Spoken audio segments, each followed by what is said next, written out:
Okay, in this video we're going to take this Jeanneau 10.5 WA for a drive straight into this choppy water, around these rocks, past the breaking waves. We'll find out the best cruise speed, then we'll go into some flat water and see what she's like at wide open throttle. Dan Jones is my name, welcome to Dan's Boat Life. Test starting right now. So 10.5 WA stands for walk around. The accommodation on this boat is amazing. You will discover that in the walkthrough. That's going to be a separate video to this, so follow the link coming up in the description if that's of interest to you. I've just brought the boat up to 17, 18 knots here. I've got my fuel flow meter and a couple of blokes getting in my way. I'll just move. Looks like they're doing a little bit of survey work. What do we have? We got waves, a swell coming in through the heads today. We have northeast breeze, which has increased in power since we've done the drone shoot. It's probably sitting on about 15 knots, and we have large breaking swells just as I go past the Bombora here, so I'm not going to cut the corner today, or we'd roll the boat, so we won't do that. But straight away, I'm just sitting on a cruising speed of 24. I'll actually slow that down to 21. So far, with the waves coming on my starboard beam and the wind on my either starboard or bow, the boat has been dry at a speed of 24 knots and a consumption of 92 litres. We're going straight into some confused water here. Hopefully you'll see on the camera the bounce back of the waves on the rocks just here, and I've got to make sure I time my peel off so I don't get into the breaking surf. Just feeling this hull. This is a boat that's a bit of an all-rounder, so you'd probably pick your conditions, but right now, in this very confused, bumpy, awkward conditions, I feel great at 24.5 knots, peeling off now and going into some waves. A couple of waves, I'll hit that at 22 knots, 1 and 2.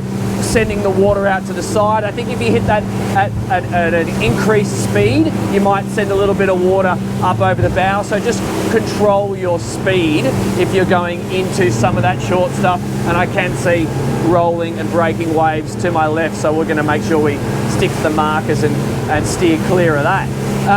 Got the trim tabs, got the Mercury 300 horsepower. This boat can go up to 425, and she's about a 5-ton boat, light ship with 800 litres of fuel capacity, 65% of fuel on board today. So just coming around at 22 knots, I haven't got my revs showing on, so I've only got fuel flow and speed to read out to you as we go. Now I've got the waves behind me. These are decent rollers, maintaining 24 knots. Still dry. I think I like this driver's position because you feel quite elevated. You do have wind in your hair, but I'll try it from the seated position when we get into the flat water. Here I'm actually rolling down, surf waves there and rollers here. So I look at that, I'm actually surfing this wave now. That's cool, 27 knots doing that. And it's really bouncing up and down through these waves here in a comfortable manner. These would be 1.5 metre rollers and 2 metres as they jerk up closer to the reef just here. So considerable size, definitely not Mediterranean conditions. But from the helm back, everyone's going to be comfortable. I certainly wouldn't be running with people in the bow in these conditions. Flat water, no problems, but we'll test that for you and show you in detail. Now we're getting into a little bit calmer water, so here I can actually speed the boat up. Yeah, this is quite entertaining. Yeah, at 27, 28 knots, she's got a good amount of heel angle. I'll put the boat through a bit of a turn. I've used no trim tab, I want to point out, for that whole journey. Didn't feel like I needed it. Yeah, she's a big, substantial boat. Here we go. Electronic steering is quite light to touch. It's a fun heel angle on this one, and I'm doing that at 28 knots. I'm not going to go full speed until we get to the flat water, because I'm just not going to get you the true numbers, I feel. And for this whole time, I feel going through choppy water, the standing position seems like a logical choice for this boat. So what did I just learn? These 300s in offshore conditions are giving us 21 knots to 24 knots. I'm going to call that offshore because that was considerably rough. In bumpy water, we still had a really easy 27, 28 knots. Let's go try it out in the smooth water. Okay guys, so I've just snuck back around the corner to get away from all of that swell so I can give you some accurate numbers on the top speed of these twin 300 horsepowers. A couple of things I've just learned. So with the Yamaha throttles, they're digital throttles, light to touch, so in choppy water your hand could accidentally over throttle it. The solution to not do that is rest your thumb on the throttle base. Got to say the Mercury's throttle base is a little bit more comfortable than this one to do that in choppy water, but it is possible. That's the solution. You could obviously do single lever and do it like that too as well, but just if you're a dual lever kind of guy, then that's what you do. Trim tabs, just didn't use them. Yeah, I obviously could lower the bow in the rough stuff if I wanted to. Didn't feel the need in today's conditions, so no point. I did learn something else though, on how excellent, whereas I'm not super impressed with the throttle design, love the motors, the joystick is excellent. So keep watching, I'm going to give you a little demo in some windy conditions of this joystick, because it's definitely something, if you are a joystick lover, worth paying attention to. But here we are, flat water, let's get the boat moving and let's see what we do. Okay, so she really pops up on plane there. I've just gone wide open throttle, legs down. Now I'm getting a little bit of trim tab up. Sorry, not trim tab, leg trim. And let's just go full speed. We're at 34 knots. 35, 36, 37 knots. That sounds like the engine's at wide open throttle there. 38 knots. I'd say this is a 40 knot boat, guys. 38 and a half knots. You know, considering we've still got a few little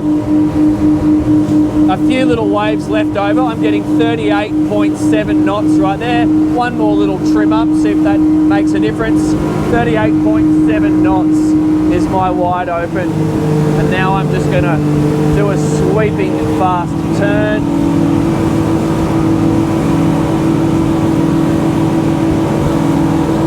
So with these motors, she's probably max speed 40 knots. I got 38.5. For your fast cruise speed, you can sit the boat. Let's just listen to these motors. I'm going to say your fast cruise is about 31 knots. Feels about right. The engines are not working too hard just there, and the boat's passing through even these waves just here quite comfortably. Let's just give it a hard turn in this flatter water just here. Which is not actually flat. I'm probably not coming up with the camera. I still have waves, but it's better than what we had. So at 31 knots, even at full lock, she's quite fun. You know, if you're a Mossman dad and you're just taking the kids out for the day, you can still have a lot of fun just with all the kids hanging on the back of the boat. Not hanging on the back of the boat, sitting in the seat, I should say. But yeah, I mean, this is primarily a family boat that will take out two families very comfortably, take out mum, dad and the kids for an overnight with ease. But if you've still got a little bit of lead foot left over from your younger days and you like having a bit of fun, this boat's definitely going to do that for you. And oh my God, with the 425s, Yammies, which it is rated to, this boat's probably going to be, you know, touching 50 knots, I would say, 45 without a problem. So let's just head over and give you a demonstration on this joystick. Okay guys, so I've changed position again and I've just come back to an exposed location deliberately. I wanted to demonstrate this, this Yamaha joystick, which from what I'm discovering, I think it's actually better than the Mercury for a couple of reasons. The functionality is greater, so you have high modes and low modes, so you got up to 5 positions, 1, 2, 3, 4, 5. So if you are in a crosswind and you need to really dial up the power like I have just now, you go up to level 5 and she's really gonna go. So if you do full joystick around like I am right now, she's gonna really give it some. Just the next thing, because I've done this on a few Mercuries and I love the Mercury joystick and it is great, don't get me wrong, so don't be disappointed if you have one, but pressing stay point like I am right now, and I've got wind on the beam and chop on the beam, this thing holds position like you wouldn't believe. So just let it do its thing. Here we go, now it's coming alive.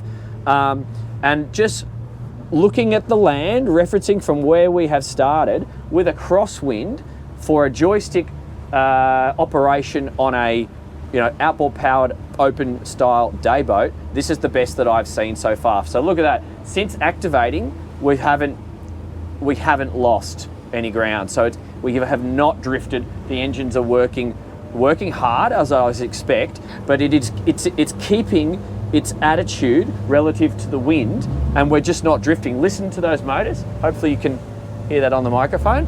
But that's amazing. That's really, really good. So if you're, obviously there's a lot of benefit to fishermen who want to come out. There's a drift point and a fish point. I'm not a fisherman, so I'm not going to pretend that I know what that actually means.